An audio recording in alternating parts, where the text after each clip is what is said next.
My daughter sat on a cold porch for 4 hours while my mother watched a movie inside with the volume up. When I finally got there, soaked to the bone, shaking, my mother opened the door and said one sentence that I will remember until the day I stop breathing. "We voted. This isn't your home anymore." I didn't scream. I didn't cry. I looked at her and said, "Okay." That single word confused her more than any argument could have. She expected a fight. What she got instead was stillness, because I already knew something she didn't. 4 days later, a man in a gray suit knocked on her door holding a folder that would end everything she thought she owned. "My name is Whitney, and this is the night my family found out that composed women are not the same as weak women. Rain doesn't fall gently in October. It comes down sideways, angry, soaking through everything it touches. That's the kind of rain that was falling when I pulled into the driveway of the house I grew up in and saw my 11-year-old daughter, Josephine, curled up on the top step with her backpack pulled over her knees like a shield. She wasn't crying when I got out of the car. She had already run out of tears by the time I arrived. Her lips were a pale shade of blue, and her sneakers had gone from white to gray from sitting in a puddle that had crept across the porch. "Mom," she said, and her voice cracked on that single word. "The key doesn't work. I tried calling you so many times, but my phone died an hour ago." I pulled my own phone out of my coat pocket and felt my stomach drop. My shift had run long, and I'd left my phone locked in my locker at the hospital for the last 5 hours, something I only ever did on double shifts, not realizing that would be the one day it mattered most. 6 missed calls sat frozen on the screen, all from a dead battery that had given up trying an hour before I'd even clocked out. I didn't answer her right away. I walked past her, up the steps, and tried the door myself. The lock turned, but nothing happened. New hardware, fresh brass, still shining under the porch light like it hadn't even been given the chance to rust. I knocked. Once. The porch light flickered, and then the door opened. My mother stood there in a cream-colored sweater, a glass of red wine in her hand, dry and warm and comfortable, while my daughter shivered behind me in a soaked hoodie. Behind her, in the hallway, my sister Kendra leaned against the wall, scrolling through her phone like this was any other Tuesday night. Inside, past both of them, I could see Kendra's 2 kids sprawled across the couch, feet up on pillows that used to belong to my father's reading chair. On the coffee table, folded with strange, deliberate care, sat Josephine's quilt. The one my father had kept draped over his legs during his last year, the one Josephine had sewn small, crooked stars onto herself while he told her they were the best stars he'd ever seen. Now it sat there like a stranger's forgotten sweater. Past the living room, through the open door of the garage, I could see black garbage bags lined up against the wall, my work uniforms and Josephine's school clothes stuffed inside them, already zip-tied shut like the decision had been made hours before I ever pulled into the driveway. "You changed the locks," I said. My mother took a slow sip of her wine before answering, like my question was beneath urgency. "It was time for a fresh start. She sat out here for 4 hours, Mom. In the rain. She's fine. Children are resilient." I felt Josephine's hand slide into mine. Her fingers were like ice. Then my mother lifted her chin, the same way she used to when she announced dinner was ready, and said the words that would replay in my head for the rest of my life. "We voted. This isn't your home anymore." I looked past her shoulder at Kendra. "We." Kendra didn't even glance up from her phone. "Mom and me," she said. "It's better this way, honestly. Less tension in the house. Less tension." That was the phrase they used for a child sitting outside in the cold for 4 hours because 2 grown women wanted the place to themselves. I felt every unspoken thing from the last 2 years rise up in my throat at once. Every holiday Kendra ruined and I got blamed for. Every night I spent managing my father's medication schedule while she posted vacation photos. Every time I told Josephine everything would be fine when I wasn't sure it would be. But my daughter was standing right there, watching to see what a woman does when someone tries to erase her. So I didn't yell. I didn't beg. I didn't mention the folder that attorney Walter Finch had handed me 6 days earlier, sitting untouched in the bottom drawer of my dresser because I hadn't been ready to open it fully. I only said, "Understood." My mother blinked, thrown off by how calm I sounded. Kendra's smug little smile flickered, just for a second, like she'd been expecting a performance and got nothing instead. I turned around, wrapped my arm around my daughter's shoulders, and walked her back to the car without another word. In the rearview mirror, the porch light shrank smaller and smaller until the house disappeared into the dark behind us. To understand how we got to that porch, you have to go back 2 years, to the last spring my father was alive. His name was Richard, and he was a man who spent 40 years as a family doctor, the kind who still made house calls long after other physicians had stopped bothering. He was proud, stubborn, and terrible at accepting help, which made the year he spent sick almost unbearable for everyone except Josephine, who never once treated him like he was fragile. She would sit beside him after school with homework she didn't actually need help with, just so she'd have a reason to be near him.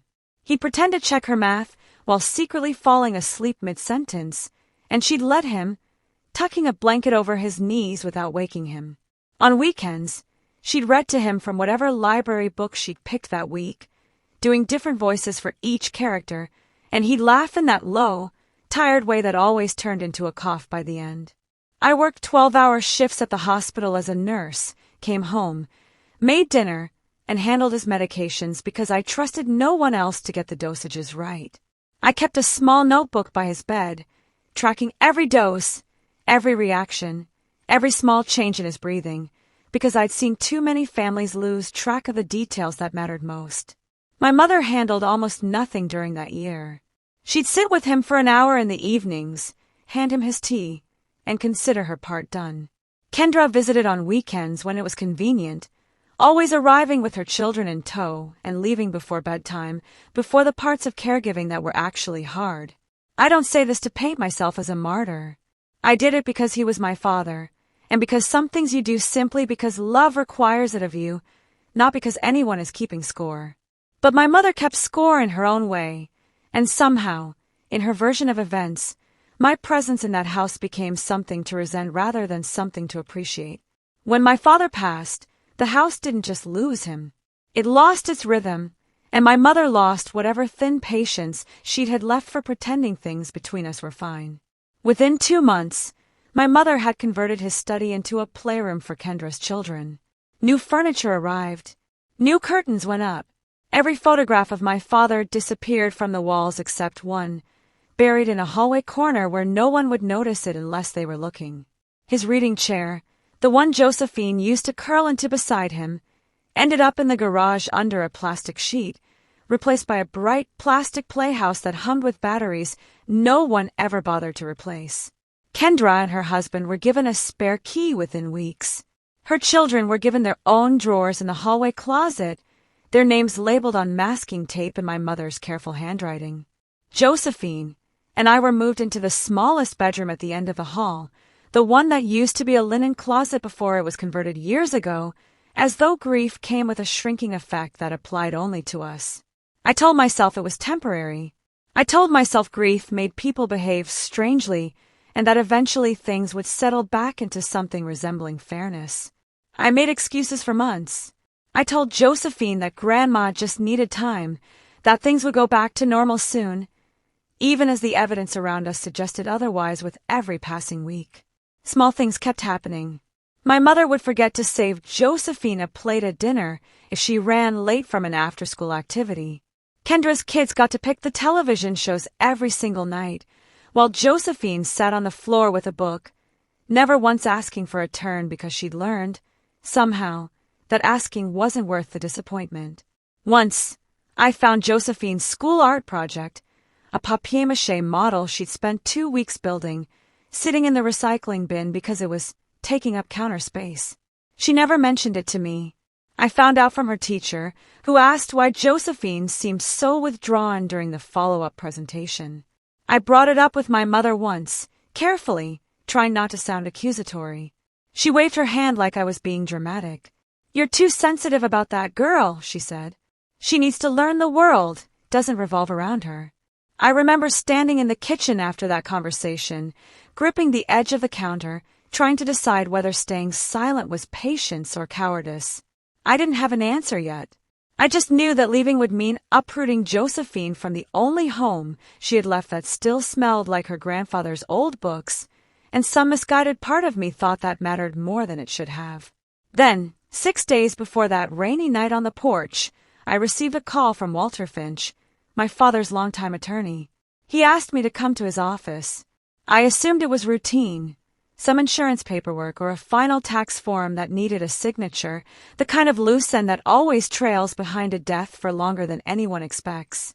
Instead, he handed me a thick folder, looked at me with an expression I couldn't quite place, somewhere between caution and relief, and told me that my father had made certain arrangements in his final year of clarity, arrangements he had asked to remain sealed until, in Walter's words, "The right moment presented itself, and you'll know it when it does." I took the folder home. I didn't open it. Some stubborn, hopeful part of me still wanted one honest conversation with my family before I needed whatever was inside that folder to defend myself. I told myself I'd open it once things had calmed down, once I found the right moment to sit my mother down and talk, adult to adult, about how unbalanced everything had become. 6 days later, Josephine's key stopped working, and that hope evaporated somewhere between the porch steps and my mother's wineglass. The apartment where Josephine and I spent that first night belonged to my coworker Priscilla, a fellow nurse who didn't ask a single question when I showed up at 11 at night with a soaked, shivering child and 2 overnight bags. She handed us towels, made hot chocolate, and set up the pull-out couch without a word of judgment. She just looked at Josephine's face, then at mine and said, "Stay as long as you need," before slipping into her own room to give us space. Josephine fell asleep with her backpack still clutched against her chest, like she needed to know at least one thing in the world couldn't be taken from her overnight. I sat on the floor beside the couch until sunrise, staring at the ceiling, running through every version of the conversation I hadn't had the strength to have that night. Somewhere around 3 a.m, Josephine stirred and murmured something in her sleep. I leaned closer and caught only a fragment of it. "Key doesn't fit," she whispered, still dreaming. I stayed there until her breathing steadied again. I called in sick to my shift the next morning, something I almost never did, and sat at Priscilla's kitchen table with a cup of coffee going cold in front of me while Josephine watched cartoons on mute in the next room, too unsettled to focus on the sound. In the morning, I called Walter Finch. I told him everything. The locks, the porch, the 4 hours, the quilt folded up like garbage on the coffee table. I told him what my mother said, word for word, because I knew I would never forget it. I told him about the recycling bin, about the drawers labeled in masking tape, about the reading chair buried under a plastic sheet in the garage, because suddenly all of it felt connected in a way I hadn't let myself see before. There was a long pause on the other end of the line. "Whitney," he said finally, his voice sharper than I'd ever heard it, "I need you to bring the folder in today. All of it. And don't discuss any of this with your mother or your sister before we talk. Not one word." I didn't ask why. Something in his tone told me not to. That afternoon, I dropped Josephine off with Priscilla, who offered without hesitation to pick her up from school, and drove to Walter's office with the folder sitting on the passenger seat like it weighed more than it should have. Sitting across from him in his office, surrounded by shelves of legal binders and the steady hum of a window air conditioner, I finally opened the folder my father had left behind. Inside were documents I hadn't expected. A revised living trust, dated 14 months before his passing, back when he was still sharp enough to understand exactly what he was signing, along with a certified letter from his physician confirming his mental competency on that exact date, as if my father had known even then that someone might someday try to argue otherwise. There was a handwritten letter addressed to me, 3 pages long, folded into thirds, and a separate, sealed envelope marked, in his familiar doctor's scrawl, for my mother. Walter explained it slowly, giving me time to absorb each sentence. My father, worried even, then about how the family might behave after he was gone, had carefully restructured the ownership of the house. It hadn't been left outright to my mother, as everyone assumed. It had been placed into a trust, with specific, binding conditions attached, conditions designed to protect exactly the two people who had spent the most time caring for him in his final years. Me and Josephine. The house could not be sold, altered, or used to exclude either of us, not without violating the terms of a legally binding document. My mother retained the right to live there and make reasonable decisions about the household, but the trust specifically prohibited any action that removed, excluded, or materially harmed either of us. If those terms were violated, the trust required Walter, as the appointed trustee, to formally enforce Richard's instructions and initiate the transfer clause, which would move ownership to me and Josephine and require my mother to vacate within 30 days of formal notice. "I want to be clear about how this works," Walter said, folding his hands on the desk. "I'm not able to act on suspicion or a phone call. As trustee, I need documented evidence of a violation before I can enforce this clause. What you described tonight, the locks, the timeline, the belongings, that's enough for me to move forward. But once I deliver that notice, the process becomes formal and binding. There's no undoing it once it's served." My mother had violated the trust's terms the moment she changed the locks and left an 11-year-old outside in the rain. And once Walter formally served the notice, that violation would become impossible to argue away. I opened the handwritten letter with shaking hands. My father's handwriting had grown shakier in his final months, but every word was still deliberate, still exactly like him. He wrote about watching me manage his care that year, about noticing things he suspected I hadn't noticed about myself, how easily I absorbed unfairness without complaint, how quickly I made myself smaller so other people could feel bigger. He wrote that he hoped this document would never need to be used. But he also wrote that he'd watched my mother and Kendra treat me as an afterthought for years, and that he refused to let that pattern outlive him unprotected. "I know you'll try to give them every chance before you use this," he'd written near the end. "That's exactly who you are, and exactly why I trust you with it. Just promise me you won't wait so long that Josephine pays the price for your patience." I sat in that office and felt something shift inside my chest, not triumph exactly, but a steady kind of clarity.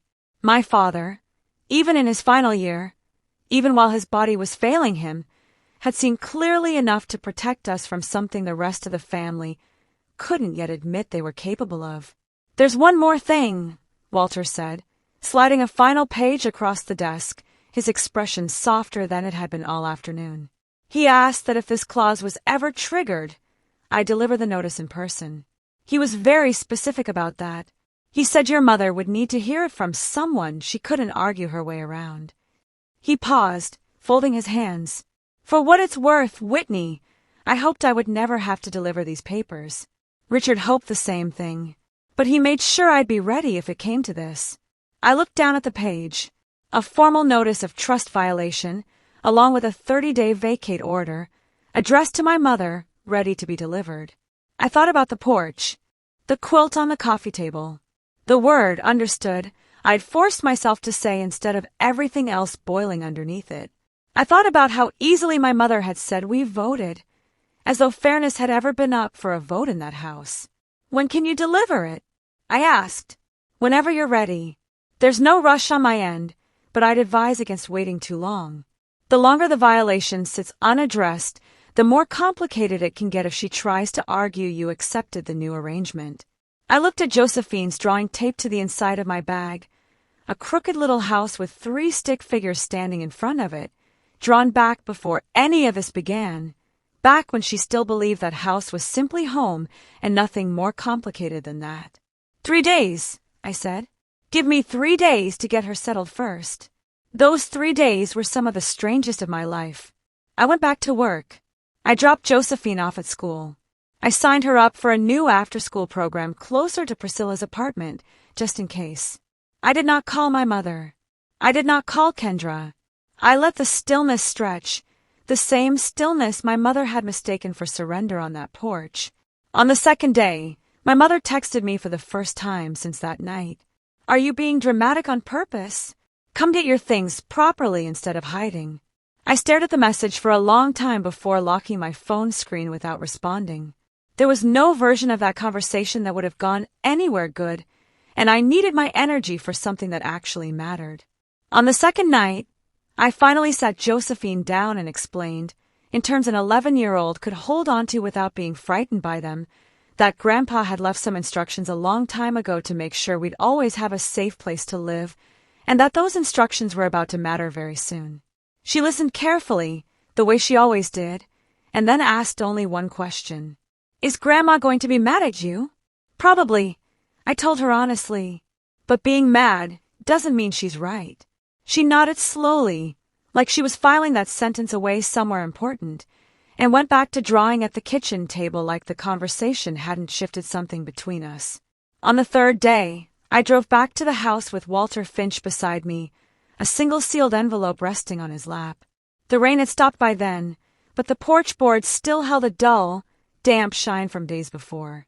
It felt strange walking up those same steps sober and steady, without a soaked child clutching my hand, without 4 hours of cold behind me. Walter knocked. My mother opened the door in the same cream sweater, the same posture of cool superiority, clearly expecting to see me standing there alone, ready for another round of pleading. Instead, she saw a stranger in a gray suit holding an envelope with the law firm's letterhead printed across the corner. Kendra appeared behind her almost immediately, phone already raised, filming, the way she always did whenever she sensed something she could later use against me. She had no idea she was about to record her own undoing. "Marilyn," Walter said evenly, "I have a legal notice for you regarding the property trust established by Richard." My mother's expression flickered, confusion first, then irritation. "A notice about what?" "Richard's been gone 2 years. Whatever paperwork needed handling was handled a long time ago." "Not all of it," Walter said. "I'd recommend you read this before saying anything further." She took the envelope like it was an inconvenience, tore it open carelessly, and began to read. I watched her lips move slightly as she scanned the first paragraph, the way people do when they're trying to convince themselves the words in front of them don't mean what they clearly mean. I watched her face change in real time. The irritation melted into disbelief. The disbelief hardened into something pale and stunned. Her hand, still holding the edge of the wine glass she'd carried to the door out of habit, began to tremble slightly, enough that a few drops of wine slipped over the rim and landed on the porch boards, dark red against the gray wood. "This isn't real," she said, her voice barely above a whisper. "This can't be real. He wouldn't have done this without telling me." "It's very real," Walter said, his voice calm but firm, the voice of a man who had delivered difficult news more times than he could count.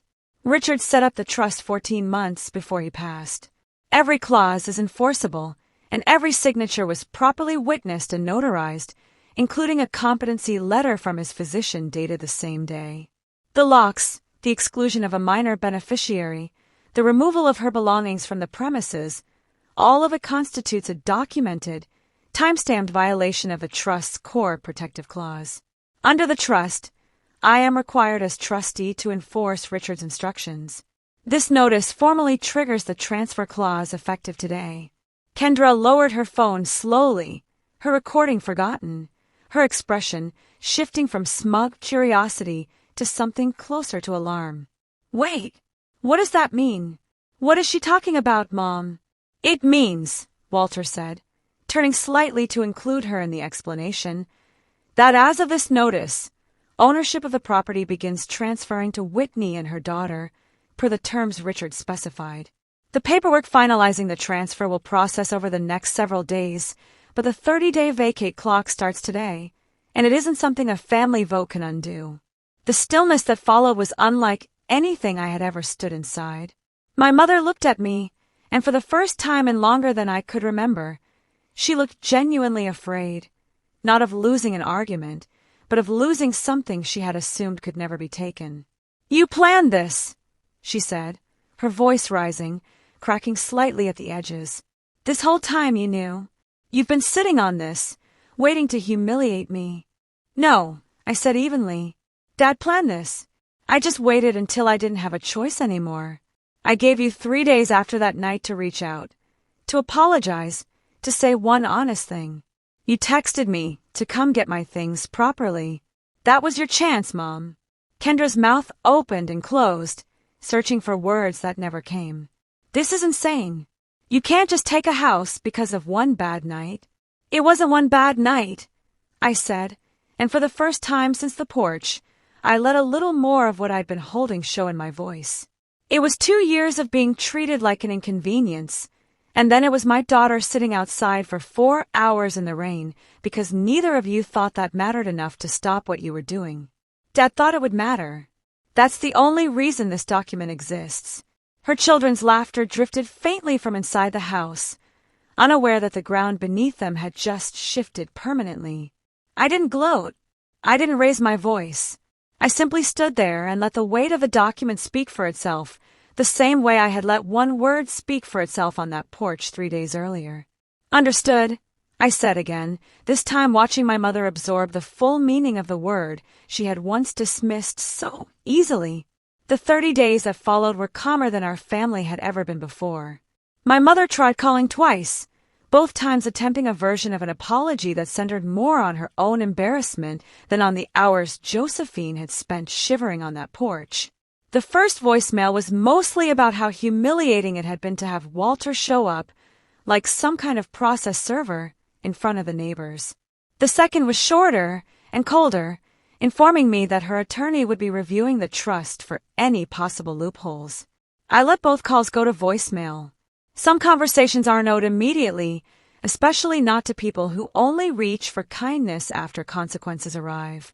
Kendra sent one message, short and defensive, insisting she'd just gone along with it and hadn't meant for things to go that far, followed a day later by a much longer message accusing me of tearing the family apart over one misunderstanding.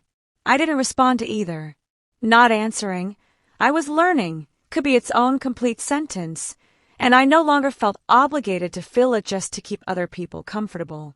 Walter checked in once during that stretch, letting me know that my mother's attorney had, in fact, reviewed the trust and found nothing to challenge. Richard had been thorough. Every date, every signature, every clause had been built to withstand exactly this kind of scrutiny, as though he'd known, even at his most exhausted, that someone would eventually try to pick it apart. On the 30th day, I stood in the driveway of the house again, this time with a moving truck instead of a soaked child beside me. My mother and Kendra's family had already gone, relocated to a rental across town, taking with them the furniture that was legally theirs and leaving behind the rest, including, I noticed, the bright plastic playhouse still sitting in the corner of what used to be my father's study, unplugged and silent. Josephine walked up the porch steps first this time, pulled her key from her pocket, and pushed it into the lock without hesitation. It turned smoothly, the same way it should have turned that rainy night months earlier, and the door opened under her own hand. She stood there for a second, just looking at it, like she needed to confirm it was real before stepping through. She stopped in the hallway, staring at the empty space where her grandfather's photo had once been buried in a corner, and without a word, she opened her backpack and pulled out a small framed picture she'd kept safe the entire time, one she must have rescued from a box weeks earlier without telling me. She walked to that same spot and set it gently back where it belonged, adjusting it twice until it sat perfectly straight. "There," she said softly. "Now it looks right again." I stood behind her in the hallway and let myself feel, for the first time in weeks, like the ground under our feet was actually solid. I stood behind her, watching her small hands straighten the frame with the same careful attention she'd once used stitching stars onto a quilt for a man who never stopped believing in her, even while he was fading. Later that evening, after the boxes were mostly unpacked and the quilt was back on Josephine's bed where it belonged, she looked up at me from the couch and asked the question I'd been waiting for since that night on the porch. "Do you think Grandma will ever say sorry? Like really mean it?" I thought about it honestly before answering, because she deserved honesty more than comfort. "Maybe someday," I said, "but you don't have to wait around for it to feel okay again. You already are okay." That was never something she got to decide. She nodded slowly, pulling the quilt a little tighter around her shoulders, and for the first time in weeks, I watched her fall asleep without clutching her backpack like a shield. I sat beside her for a long while after that, listening to the steady hum of a house that finally felt like ours in every sense that mattered, not just on paper, but in the way the air settled, the way the porch light stayed on without needing permission from anyone. Some people believe love means tolerating anything, staying silent, keeping the peace even when the peace was never fair to begin with. I used to believe that too, until I watched my daughter shiver on a porch because two grown women decided her comfort was optional. My father spent his final year making sure that decision would eventually cost them everything they thought they controlled. And I spent 3 careful days making sure his intentions actually reached the people who needed to hear them. We didn't raise our voices. We didn't need to. Sometimes the loudest answer to cruelty is a single word, delivered calmly, while the real answer is already on its way in a sealed envelope. Josephine still keeps her key on a small keychain shaped like a star, one she picked out herself the week we moved back in. She doesn't grip it the way she used to, white-knuckled, like it might stop working at any moment. Some evenings, she sits in her grandfather's old reading chair, the one I pulled out of the garage and had reupholstered with that same quilt draped over her knees, and I catch myself thinking that maybe this is what he actually wanted all along. Not revenge. Just a home that couldn't be taken away from the people who never stopped showing up for it. If you were in my place that night on the porch, would you have said understood and waited? Or would you have said something else entirely? Tell me what you would have done, right in the comments below.